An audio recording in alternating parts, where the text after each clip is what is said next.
ခုဆက်လက်ပြီးတော့မှဖျားမဲ့ဝါဒီများနဲ့တန်ရာရှိသူများနဲ့ဆွေးနွေးတဲ့အခါမှာမကြာခဏကြားရတဲ့မိကွန်းတစ်ခုပေါ့နော်အဲ့ဒါကဘာလဲဆိုတော့ဖျားခင်ရှိတယ်ဆိုရင်တက်တည်ပြပါအထောက်ထားပါမှလဲဆိုတဲ့မိကွန်းပဲဖြစ်ပါတယ်British နော်တသနာပညာရှင် Bertrand Russell လို့ခေါ်တယ်သူကတခါဒီလိုမေးခဲ့ကြ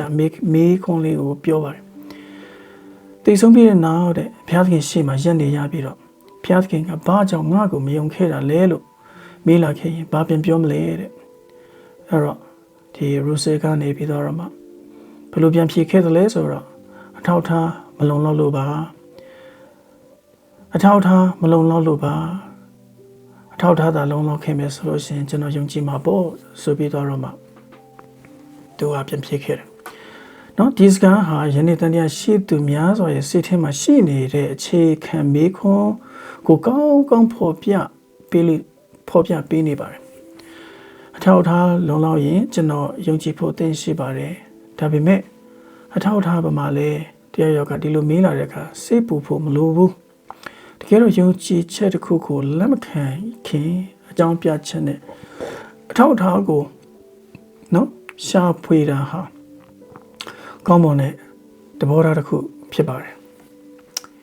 ဒါပေမဲ့ဒီနေရာမှာကျွန်တော်တို့ပြန်မေးရမယ့်အရေးကြီးတဲ့မေးခွန်းတစ်ခုရှိနေတယ်အထောက်ထားဆိုတာဘာကိုဆိုလိုတာလဲအထောက်ထားဆိုတာဘာကိုဆိုလိုတာလဲလူတချို့ကအထောက်ထားလို့ပြောတဲ့အခါမှာသိပ္ပံနည်းကျအထောက်ထားကိုသာစဉ်းစားတတ်ကြပါတယ်လူတချို့ကအထောက်ထားလို့ပြောတဲ့အခါမှာသိပ္ပံနည်းကျအထောက်အထားကိုသာစဉ်းစားတတ်ကြပါတယ်သိပ္ပံပညာမှာကျွန်တော်တို့မြင်နိုင်ကြားနိုင်ထိတွေ့နိုင်အနှံ့ခံနိုင်တိုင်းတာနိုင်တဲ့ရုပ်ဝတ္ထုဆိုင်ရာအချက်အလက်တွေကိုစုဆောင်းပြီးတော့မှအယူဆတစ်ခုမှန်မမှန်စမ်းသပ်ကြလိမ့်ရှိပါတယ်ဒီနည်းလမ်းဟာအလွန်အဆန်းထပ်ပါတယ်နော်စေပညာနခတတဗေဒယူပဗေဒနော်ဓာတုဗေဒနဲ့ဤပညာတွေမှာသိပ္ပံနည်းကျစမ်းသပ်လေ့လာမှုတွေကြောင့်လူသားတွေဟာအမခံတိုးတက်မှုတွေရရှိခဲ့ကြတယ်ဆိုတာဒါမြေကြီးလက်ခံမလွဲပါပဲကျွန်တော်တို့လက်ခံရမှာဖြစ်ပါတယ်ဒါပေမဲ့သိပ္ပံနည်းကျအထောက်အထားဟာအမှန်တရားကိုသိရှိနိုင်တဲ့တစ်ခုတည်းသောနည်းလမ်းလားမိကုံးလေးပြန်မေးမယ်နော်ဒါပေမဲ့သိပ္ပံနည်းကျအထောက်အထားဟာအမှန်တရားကိုသိရှိနိုင်တဲ့တစ်ခုတည်းသောနည်းလမ်းလားမဟုတ်ဘူးလူဘဝမှာသိပ္ပံနည်းကျစံတမှုတစ်ခုနဲ့ဓာတ်ရိုက်သက်သေမပြနိုင်ပေမဲ့စင်ကျင်သုံးတရားနဲ့သိရှိနိုင်တဲ့အမှန်တရားတွေရှိနေပါတယ်ဥပမာလူဘဝမှာအတိတ်ပင်နဲ့တန်ဖိုးရှိသလားအဖြစ်မဲ့သူတယောက်ကိုရည်ရွယ်ချက်ရှိတက်ဖြတ်ခြင်းဟာကိုချင်းတရားအရာမှားသလားကျွန်တော်တို့အပြင်ဘက်မှာရှိတဲ့လောကကြီးဟာအမှန်တကယ်တည်ရှိနေသလား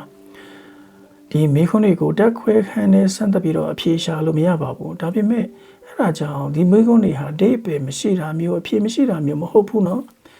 ဒါကြောင့်သိပ္ပံရဲ့ပညာအရာရေးပါမှုကိုအတိမတ်ပြုသလိုသိပ္ပံပညာမှာသူ့ရဲ့နေပင်နဲ့အကန့်အသတ်ရှိတယ်ဆိုတာကိုလည်းပဲနားလည်ဖို့လိုပါတယ်ဘုရားသခင်ကိုသိပ္ပံနဲ့ရှာလို့ရသလားဒီချက်ဟာဘုရားသခင်ရဲ့တည်ရှိမှုကိုဆွေးနွေးတဲ့အခါအထူးအရေးကြီးပါတယ်ခရစ်ယာန်အယူဆအရဘုရားသခင်ဟာစัจ java ထဲမှာရှိနေတဲ့ရုပ်ဝတ္ထုပစ္စည်းတစ်ခုမဟုတ်ပါဘူးကိုရောဟာကျက်တလုံးဂျိုးတလုံးဒါမှမဟုတ်လူတယောက်ကိုရုပ်ဝတ္ထုနဲ့ဖွဲ့စည်းထားတာမဟုတ်ပါဘူးအဲ့ဒီအစားဘုရားသခင်ဟာအာကတနဲ့အချင်းပါဝင်ရုပ်ဝတ္ထုစัจ java တစ်ခုလုံးရဲ့တည်ရှိမှုအတွက်အဆုံးစွန်သောအခြေခံအကြောင်းရင်းဖြစ်တယ်လို့ခရစ်ယာန်တသနာကနားလည်ပါတယ်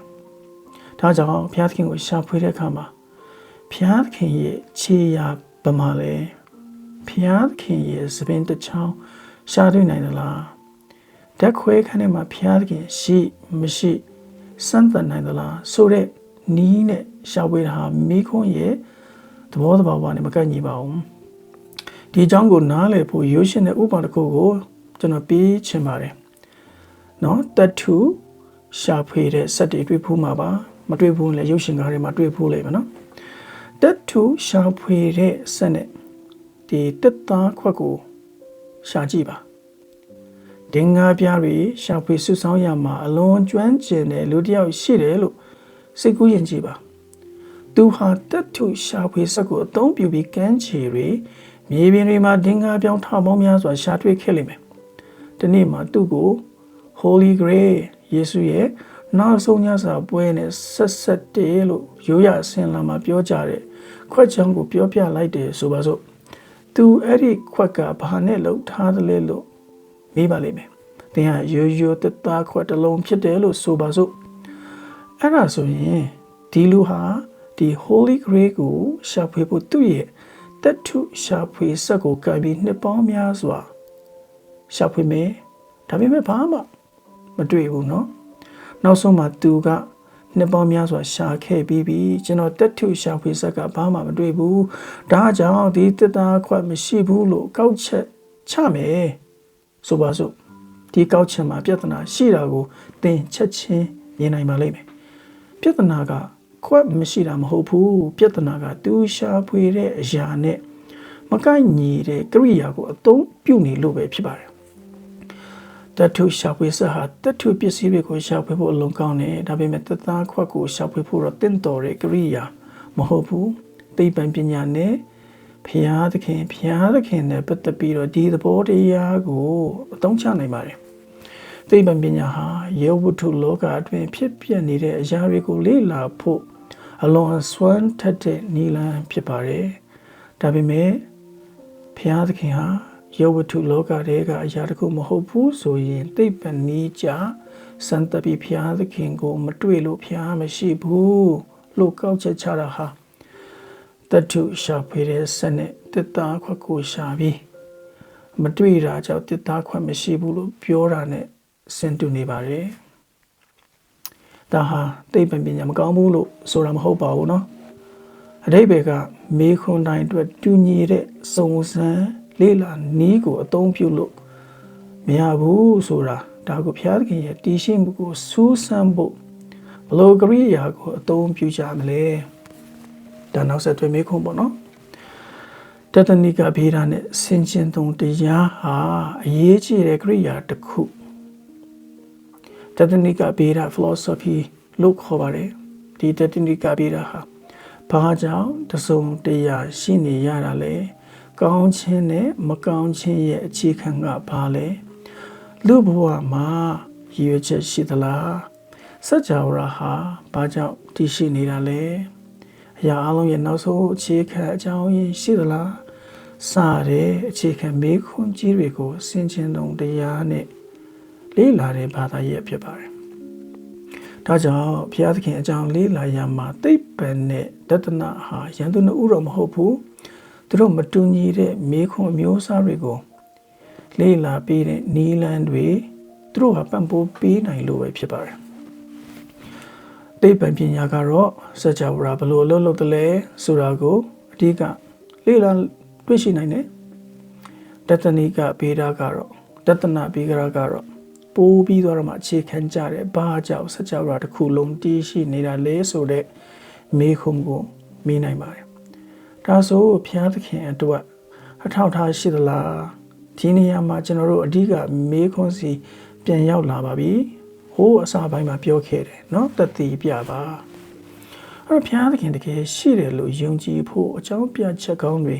ရှိသလားလို့မေးလာတဲ့အခါမှာခရိယန်တဒနာပညာရှင်များကရှိတယ်လို့ဆိုကြပါတယ်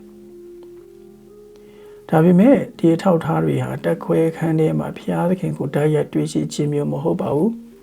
အများအားဖြင့်တဒနာဆိုင်ရာဆင်ခြင်သုံးတရားအင်္ဂလိပ်လိုဆိုတော့ philosophical arguments ဒီ argument တွေနဲ့သုံးသက်စနစ်တကျသုံးသက်ပြီးတော့မှရရှိလာတာဖြစ်ပါတယ်ရာစုနှစ်ပေါင်းများစွာတွင်เนาะများစွာအတွင်းတဒနာပညာရှင်များဘုရားသခင်ရဲ့တည်ရှိမှုအတွက်ဆင်ခြင်ချက်များစွာကိုတင်ပြခဲ့ပြီးဖြစ်ပါတယ်။တချို့ကစัจ java တည်ရှိမှုက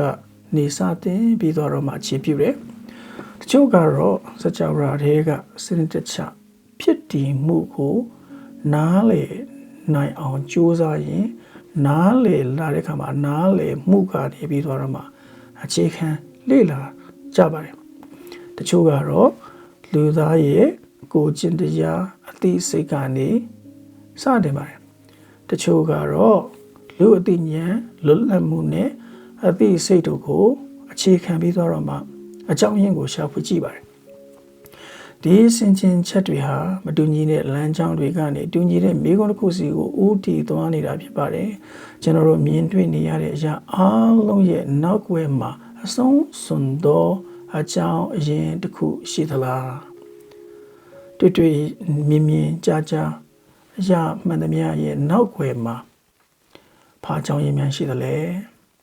ဘုရားသခင်စီညွှန်ပြနေတဲ့လမ်းပြဆိုင်ဘုတ်တက်သေးပြခြင်းဒါမှမဟုတ်အငင်းအခုံဆိုတဲ့စကားလုံးတွေခက်ခဲလွန်းတယ်လို့ခံစားရရင်တော့မှဒီစင်စင်ချက်တွေကိုလမ်းပြဆိုင်ဖို့များလို့စဉ်းစားလို့ရနိုင်ပါတယ်ဥပမာခီးတစ်ခုသွားနေတဲ့အခါလမ်းဘေးမှာဒန်ဗာကျွန်တော်ခုလက်ရှိဒန်ဗာမှာဟုတ်ဒန်ဗာဆိုတဲ့ဆိုင်ဘုတ်တစ်ခုကိုတွေ့တယ်ဆိုပါစို့ဒီဆိုင်ဘုတ်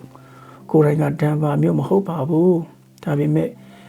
နော်ဘယ်လမ်းကိုသွားရမလဲဆိုတာကိုညွှန်ပြပေးနေပါတယ်ဘုရားသခင်အတွက်ဒေသနာဆိုင်ရာဆင်ခြင်ချက်တွေလည်းဒီလိုပါပဲတခုချင်းစီဟာဘုရားသခင်ကိုကျွန်တော်တို့ရဲ့မျက်စိရှိမှချပြတာမျိုးမဟုတ်ပါဘူးဒါပေမဲ့စัจ java ဘဝကိုကျင့်တရားအလို့အသိဉာဏ်နဲ့တည်ရှိခြင်းတို့ကိုနက်နက်ရှိုင်းရှိုင်းဆင်ခြင်ကြည့်တဲ့အခါဘုရားသခင်စီကိုညွှန်ပြနေတဲ့လမ်းညွှန်ချက်တွေဖြစ်လာနိုင်ပါတယ်။ဒါကြောင့်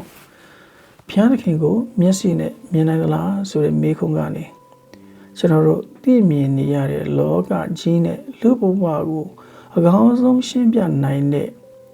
နောက်ဆုံးအကြောင်းရင်းကဘာလဲဆိုတဲ့ပုံမနှက်ဆိုင်တဲ့မေးခွန်းစီကိုတွားဖို့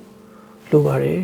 ။အခုတော့နော်ဘုရားသခင်ရဲ့တည်ရှိမှုစီကိုညွှန်ပြပေးနိုင်တဲ့စင်ကြင်တုံတရားကိုအသုံးပြုပြီးတော့စင်ကြင်ချက်တွေထဲကအယိုးရှင်းဆုံးနဲ့အားအကောင်းဆုံးစင်ကြင်ချက်တစ်ခုကနေပြီးတော့မှကျွန်တော်တို့ဆက်လက်ပြီးတော့လေ့လာသွားကြရအောင်နော်။